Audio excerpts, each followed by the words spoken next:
안녕하십니까, 박상인의 경제브릿지입니다. 지난 3월 4일 홈플러스가 기습적으로 그리고 굉장히 예외적으로 기업회생 절차를 신청했습니다. 오늘 박상인의 경제브릿지에서는 홈플러스가 앞으로 어떻게 될 것인지, 그리고 한국 사회에서 사모펀드는 어떻게 봐야 할 것인지에 대해서 이야기해 보도록 하겠습니다.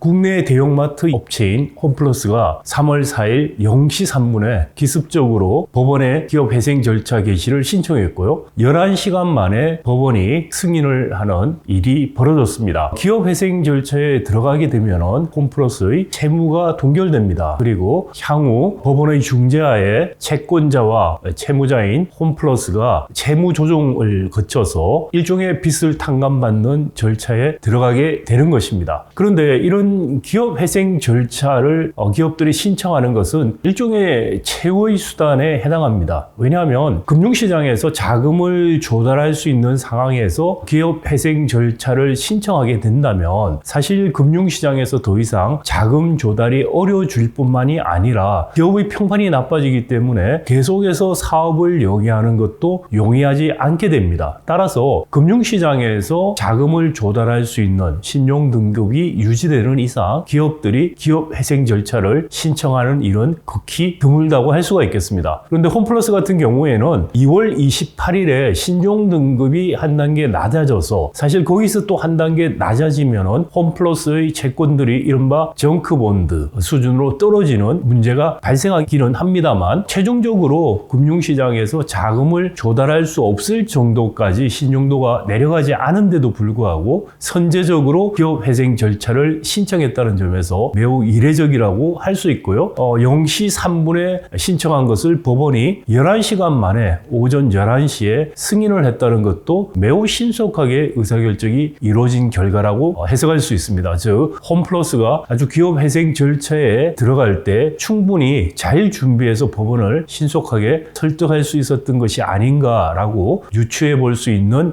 대목입니다. 사실 기업회생 절차에 돌입한 이후에 납품 중단 사태, 그다음 카드사들의 홈플러스 상품권 결제 중단, 홈플러스가 발행한 업의 부도 처리 등 부정적인 상황들이 이어졌고요. 시중은행의 홈플러스에 대한 신규 대출도 막힌 상태입니다. 즉, 회생 절차를 신청했을 때 일어날 것으로 예상했던 부정적인 일들이 이미 발생하고 있는 상황입니다. 그럼에도 불구하고 홈플러스가 왜 이런 선제적인 회생 절차에 돌입했는가는 여전히 의문인데요. 홈플러스를 사실상 소유하고 있는 사모펀드 MBK 설명은 다음과 같습니다. 2월 28일에 홈플러스 기업업의 신용등급이 A3에서 A3-로 떨어지게 됩니다. 이것은 이제 장기 회사채 등급으로 생각하면은 A3-는 BBB- 정크본드 바로 직전 단계라고 할 수가 있습니다. 정크본드 수준으로 떨어지게 되면은 자본시장에서 자본 조달이 사실 어려워지기는 합니다. 2021년부터 3년 동안에 코로나 이후에 홈플러스는 연속적으로 적자를 내고 있었습니다. 22년과 23년에 각각 2,600억 정도 그리고 2,000억 정도의 영업 손실을 기록한 바 있고요. 홈플러스의 금융부채 규모는 약 2조 원 정도로 추정되고 있습니다. 그럼에도 불구하고 홈플러스는 많은 부동산 자산을 갖고 있습니다. 그래서 이 부동산 자산의 평가액이 한 4조 7천억 정도, 그래서 금융부채를 충분히 감당할 수 있는 수준의 자산은 갖고 있다고 판단할 수 있습니다. MBK 파트너스는 이런 기습적이고 이례적인 기업회생 절차를 통해서 궁극적으로 홈플러스의 경영을 정상화하겠다라는 입장입니다. 또한 2조 원에 해당하는 금융채권의 상한은 유예되지만 일반적 상거래 채무, 그래서 입점사들이 홈플러스의 단말기를 사용해서 결제가 이루어졌으면 한 달쯤 있다가 이 입점사들에 대해서 홈플러스가 결제된 자금을 주는 식의 그런 일들이 일어나고요. 또 입점하는 회사들뿐만 아니라 입점은 안 하더라도 납품하는 많은 협력업체들이 있죠. 이 협력 협력업체들에게 물건을 받은 것을 팔고 다시 이렇게 갚아주는 형식의 상거래 부채들이 있게 됩니다. 이런 상거래 부채는 법원의 승인하에서 차질 없이 전액 변제된다고 밝혔고, 또 임직원들의 급여 임금도 영향이 없다라고 밝혔습니다. 그리고 현재까지는 홈플러스가 대형마트뿐만이 아니라 엑스프레스라든지 온라인 채널 같은 것을 정상적으로 영업하고 있는 실정입니다. 대형마트 2위 사업자인 홈플러스의 2024년 회계연도 2023년 3월에서 24년 2월까지 1년 기간입니다. 회계연도의 매출액은 6조 9천억 정도, 거의 7조 원에 가깝습니다. 홈플러스가 전국에 무려 126개의 대형마트를 운영하고 있고요. 슈퍼마켓 체인인 홈플러스 엑스프레스도 309개를 가지고 있습니다. 홈플러스에 납품하는 업체가 1,800여 개, 입점업체가 8,000곳에 이르고 홈플러스가 직접 고용하고 있는 인원도 거의 2만 명에 육박합니다. 즉, 홈플러스가 만약에 파산을 하거나 홈플러스 경영에 심각한 문제가 생긴다면 지역 경제, 소상공인들에게 미칠 영향이라는 것이 매우 클 것이라는 것을 유추해 볼 수 있는 대목입니다. 이 홈플러스는 사실 삼성과 영국계 회사들이 합작회사로 만들었다가 영국계 유통업체가 100% 지분을 인수한 다음에 이 100% 지분을 2015년에 사모펀드인 MBK에게 다시 팔게 됩니다. 이 당시에 MBK 파트너스가 7조 2천억을 들여서 홈플러스 지분 100%를 인수하게 되는데, 이때 4조 3천억 원 금융 융통을 통해서 조달한 것입니다. 즉 자기 자본은 2조 9천 정도 쓰고 한 4조 3천을 빌려서 총 7조 2천억으로 홈플러스를 인수한 것입니다. 이것을 우리가 LBO라고 합니다. 레버리지 바이아웃이라고 부르는데, 흔히 사모펀드에서 특정 기업들을 인수할 때 이런 기법들을 사용하게 됩니다. 따라서 상당한 금융 비용을 안고 인수를 하기 때문에 사모펀드가 기업을 인수하게 되면은 보통 한 5년 이내에 기업들의 실적을 올린 다음에 새 주인에게 되팔아서 수익을 챙겨가는 그런 역할을 주로 하게 됩니다. 그런데 보시는 것처럼 홈플러스 같은 경우에 이미 10년이 지났음에도 불구하고 엑시트 전략을 지금 못 쓰고 있는 상황입니다. 아시다시피 코로나19가 터지는 바람에 온라인으로 통한 쿠팡이라든지 마켓플리 같은 온라인 유통업체들이 급격하게 성장을 하고요. 오프라인 유통업체 이마트, 홈플러스, 롯데마트 같은 경우에는 매출이 감소하는 그런 추세를 보이고 있습니다. 홈플러스 같은 경우에 지금까지 18개 정도 알짜배기 점포를 매각한 바가 있습니다. 이를 통해서 한 4조 원 정도를 MBK가 회수한 게 아니냐라고 추정하고 있습니다. MBK가 사실 지금까지 점포 매각이라든지 또는 배당이나 이자 수입을 통해서 어느 정도 투자 비용을 회수했는지에 대한 정확한 정보는 알려지고 있지 않습니다. 지금 국회가 청문회도 열고 했는데 향후에 이 부분 MBK가 어느 정도 투자 자금을 회수했는지에 대한 정확한 정보가 알려질 필요가 있다고 생각이 됩니다. 홈플러스는 이 이후에도 이른바 홈플러스 엑스프레스라는 기업형 슈퍼마켓을 분할 매각하려고 추진했으나 역시 실패를 했습니다. 그러다가 이번에 전격적으로 기업 회생 절차에 돌입하게 된 것입니다. 예상한 것처럼 소비자와 개인 채무자들의 피해가 우려된다는 보도가 지금 쏟아지고 있습니다. 먼저 대금 미수 우려 때문에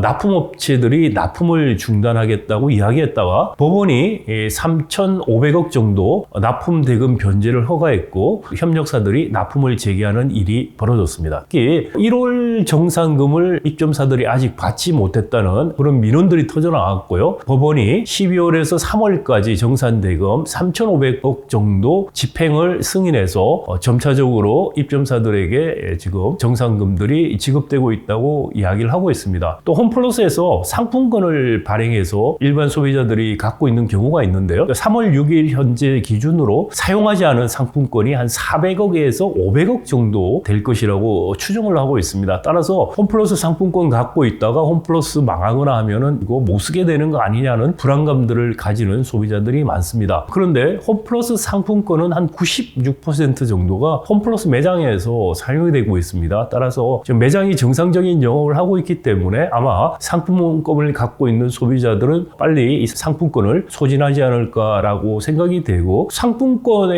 의한 팀원 사태 같은 소비자의 그 큰 피해는 심각하게 우려되지는 않는 상황이 아닌가 판단이 됩니다. 또 홈플러스 인수할 당시에 국민연금이 한 6천억 정도 투자했다는 것이 또 구설수에 오르고 있고요. 근데 국민연금은 한 3천억 정도는 이미 회수했다고 밝힌 바가 있습니다. 이 문제가 이슈가 되니까 국민연금이 최근에 사모펀드가 기업을 인수할 때 투자를 앞으로 하지 않겠다라는 또 극단적인 이야기를 하는 일까지 벌여지고 있습니다. 이런 비판적인 여론이 계속되니까 홈플러스 쪽에서도 적극적인 해명에 나서고 있는 상황입니다. 조주현 홈플러스 사장이 3월 14일 홈플러스 본사에서 긴급 기자회견을 열었습니다. 기자회견에서는 3월 13일까지 상거래 채권 3,400억 상환이 완료되었다. 그리고 대기업과 브랜드 점주주를 대의한 영세 채권은 곧 지급이 완료될 것이다. 대기업과 브랜드 점주들은 조금만 기다려달라, 이런 호소를 했습니다. 또 13일 현재 현금이 약 1,600억 정도 홈플러스가 보유하고 있다. 그리고 매일 현금이 유입되는 점을 고려하면은 상거래 채권 지급에는 문제가 없다라고 했습니다. 즉 뭐냐면 지금 새로운 신규 대출이라든지 또는 채권 발행이 사실상 막혔기 때문에 갖고 있는 현금이라든지 또는 매장에서 발생하는 현금 수입을 통해서 상거래 채권은 어느 정도 갖고 유지할 수 있다라는 이야기를 한 것입니다. 이게 앞으로 홈플러스 사태가 오래 지속이 된다면 과연 이런 일들이 계속해서 일어날 수 있을지에 대한 의문은 여전히 있는 것이죠. 홈플러스가 2월 28일 신용 등급이 하락된 다음에 막바로 주말 동안 준비해서 3월 4일 날 기습적으로 회생 신청을 했다라는 것을 두고 홈플러스가 이미 신용 등급이 하락할 것을 알고 있었다라든지 기업 회생 절차에 들어가기 위한 준비를 그 전에 치밀하게 하고 있었던 것이 아니냐라는 아주 합리적인 의혹들이 제기되고 있습니다. 따라서 금감원 같은 경우에 홈플러스의 유동화증권 발행 주관사, 즉 CP라고 흔히 우리가 부르는 기업보험 발행 주관사였던 신영증권 그리고 신용평가사에 대한 검사에 착수했습니다. 2월 28일 신용등급 하락, 3월 4일 기업회생 절차 신청하기 직전인 2월 11일에 기업보험이 발행되었던 것이기 때문에 알고도 한 것이 아니냐, 그러면 사기에 해당할 수 있는 엄중한 상황인 것입니다. 또 1월에 새로운 입점사들도 홈플러스에 들어갔다는 점에서 새로 입점한 기업들 같은 경우에 만약에 홈플러스가 영업에 문제가 생긴다면 굉장한 손해를 볼 수 있다는 문제도 여전히 남아 있습니다. 이런 문제들이 적극적으로 제기되고 또 국회에서 청문회를 연다는 이야기까지 나오자 MBK의 그 회장인 김병주 씨가 굉장히 이례적으로 사죄를 출연하겠다고 밝혔습니다. 사모펀드의 실질적인 오너 또는 회장이 사죄를 출연하겠다고 이야기하는 경우는 사실상 거의 없었는데, 어느 정도로 국민 여론이 나쁘고 MBK라든지 홈플러스의 입장이 어려운가를 보여주는 단면이라고 볼 수 있습니다. 어느 정도 액수의 사죄 출연을 하겠다는 이야기는 하지 않았고요. 단지 소상공인 거래처 결제 대금에 대해서 사죄 출연을 하겠다고 이야기한 걸로 봐서 홈플러스가 개인 투자자에게 판매한 단기 채권 규모가 한 2천억 정도 됩니다. 따라서 여기에 대해서 금융채권이지만 개인 투자자들의 금융채권에 대해서는 사죄를 출연해서라도 보상하겠다라는 이야기 같습니다. 실제로 사죄 출연이 이루어질지, 또 이루어진다면 어느 정도가 이루어질지에 대해서는 여전히 좀 주목하고 지켜봐야 할 일이라고 생각이 됩니다. 김병주 회장은 이 발표를 한 다음에 국회 청문회가 열리기 하루 전에 중국으로 출장을 떠나서 청문회는 참석하지 않았습니다. 이 홈플러스발 이 유동성 위기가 리츠나 부동산 펀드의 위기 또는 투자자 피해까지 이어질 수 있다는 우려도 제기되고 있습니다. 왜냐하면 홈플러스가 앞서 말씀드린 것처럼 한 18개의 좋은 점포를 팔았는데, 그리고 나서 그것을 다시 임대 계약을 통해서 월세를 주는 계약들을 하고 있고, 그것을 기초로 해서 리츠라든지 부동산 펀드들이 많이 발행이 되어 있습니다. 한 1조 원 규모라고 예측을 하고 있고, 만약에 홈플러스가 전반적인 문제가 생긴다면 리츠나 이 부동산 펀드 투자자들도 역시 피해가 될 것이다 라는 이야기를 하고 있습니다. 또 홈플러스가 메리츠가 지금 소규모 상공인들에 대한 피해뿐만이 아니고 지금 은행 대출이나 자본시장의 채권이나 CP 발행이 안 되기 때문에 그런 유동성 문제를 해결하고 건전한 재무 상태로 돌아가기 위해서는 김병주 회장이 한 1조 원 정도 사재를 출연해야 된다라는 주장도 일각에서 하고 있습니다. 물론 그런 수준의 사재 출연은 아마 기대하기 어려울 거라고 생각합니다. 자, 그렇다면 앞으로 이 홈플러스 기업 회생 절차는 순항할까요? 아니면 홈플러스는 앞으로 어떻게 될까요? 관건은 기업 채무구조 조정이 얼만큼 원활하게 이루어질 수 있느냐라는 것입니다. 제가 홈플러스의 금융 채무가 한 2조 원 된다고 했는데 대부분에 해당하는 1조 2천억이 메리츠 증권, 메리츠 캐피털, 메리츠 화재로부터 온 대출입니다. 기업 대출인데요. 이 기업 대출이 사실 상당히 이율이 높게 설정된 걸로 알려져 있습니다. 이자가 한 10% 수준이 됩니다. 아마 제 생각에는 홈플러스가 이 기업회생 절차에 들어가서 채무조정을 이야기한 가장 큰 이유가 메리츠 그룹에 대해서 이율을 깎아달라는 이야기를 하기 위해서 들어간 게 아닐까라는 생각이 듭니다. 따라서 이 메리츠 그룹과 MBK 사이에서 채무조정 협정이 어떻게 진행되느냐가 앞으로 이 회생 절차가 순항할 것인지 아닌지를 판가름할 가름자가 될 거라고 저는 개인적으로 생각합니다. 그런데 이게 단순치가 않습니다. 왜냐하면 메리츠는 기업 금융을 굉장히 많이 하는 회사입니다. 한진그룹 막내 아들이 만든 금융그룹이죠. 근데 여기서 홈플러스한테 돈을 빌려줄 때 담보를 잡고 빌려줬습니다. 홈플러스 점포의 한 반 정도를 메리츠가 담보를 잡고 있다고 알려져 있습니다. 그러면 담보를 잡고 있는 부동산들을 청산 절차에 들어가서 매각하게 되면 담보권을 갖고 있는 메리츠가 우선적으로 거기에서 보상을 받게 되는데요. 그러면 1조 2천억을 충분히 회수할 수 있을 것이라는 것이 일반적인 전망입니다. 즉 뭐냐면 메리츠가 굳이 자기들이 손해를 보면서 채무조정에 임할 가능성이 낮아 보인다. 메리츠 입장에서 청산으로 가자라고 하에 배짱을 부릴 수가 있다는 것입니다. 아마도 이런 가능성 때문에 벼랑 끝 전술로 MBK가 지금 기업 회생 절차에 들어간 게 아니냐. 통상적인 협상을 통해서 이 채권자인 메리츠에게 이율을 낮춰달라는 것이 통할 리가 없습니다. 왜냐하면 좋은 담보를 잡고 있기 때문이죠. 따라서 벼랑 끝 전술처럼 회생 절차에 가서 국민들 관심을 다 끌고 그리고 나서 이것을 가지고서 협상력을 활용하려고 하는 것이 아닌가라는 것이 1차적인 생각입니다. 그래서 만약에 그렇게 해서 협상이 깨지고 된다면 어떻게 될까? 그렇다면 사실 청산으로 가게 됩니다. 그럼 홈플러스라는 기업들을 청산하는 절차로 가게 되는데 청산할 때는 우선순위가 임금이 1순위 채무고요. 2순위 채무들은 채무의 종류에 따라서 순위들이 안에서 나눠집니다. 그리고 남는 것들이 주주들이 가져가는 부분이 됩니다. 앞서 말씀드린 것처럼 홈플러스 금융채무가 한 2조고 부동산 자산이 한 4조 7천억으로 평가됩니다. 청산을 가면 제값 갖고 못 팔 수도 있습니다만 여전히 청산을 통해서 채권을 다 갚고도 어느 정도 돈이 남을 수 있다고 생각할 수가 있어요. 그래서 최악의 경우에 MBK가 홈플러스 청산을 통해서 엑시트 전략을 지금 선택한 것이 아닌가라는 의문도 들고 있는 상황입니다. 10년 동안 사실 이게 MBK 사모펀드 입장에서 발목이 잡힌 거예요. 아마 뭐 사모펀드들이 이런 투자를 해서 사실은 경영이 나쁜 기업들에게 투자를 해서 경영을 좋게 한 다음에 기업 가치를 올려서 되파는 것이 기본적인 행동주의 펀드들의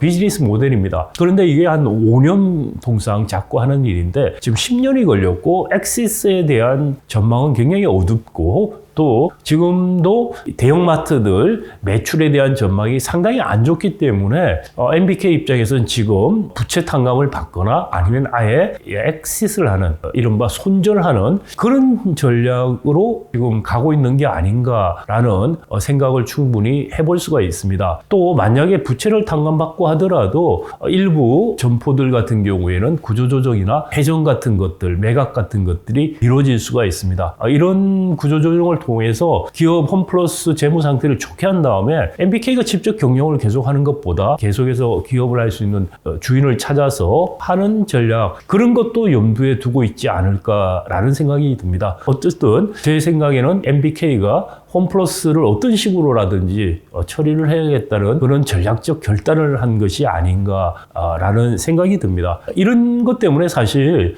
이마트하고 롯데마트 주가가 급등하는 일이 벌어졌습니다. 경쟁 사업자가 없어질 것 같다라는 것이 반영된 것이죠. 그리고 홈플러스 폐점할 점포들 리스트들이 작년 하반기부터 사실 계속해서 업계에서는 돌고 있었다는 소문도 있는 것입니다.